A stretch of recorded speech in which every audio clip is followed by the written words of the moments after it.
पेशावर में जिले इंतजामिया की किसान मार्केट बस नाम की ही रह गई। ना तो इनमें खरीदार है और ना ही दुकानदार। इस महंगाई की तूफान ने अवाम को सस्ती सब्जी और फल खाने की उम्मीदों पर पानी फिर गया। यही तो हुकूमत की नाकामी है ना।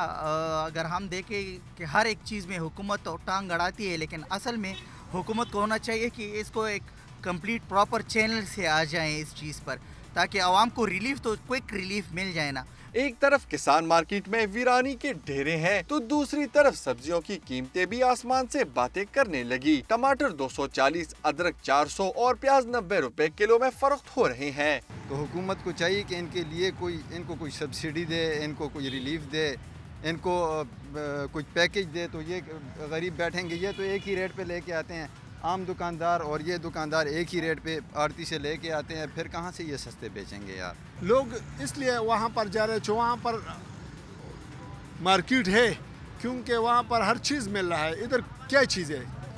लोग किस लिए आए? देखो ना, कुछ भी नहीं है, सिर्फ और सिर्फ खेमे लोग दिखाने के लिए है बस। अवामी हलकों ने मुतालबा किया है कि हुकूमत सब्जियों के बढ़ते दामों पर काबू पाने के लिए फौरी इक़दामात करे। कैमरामैन तनवीर इकबाल के साथ जाहिद इमदाद, डॉन न्यूज़, पेशावर।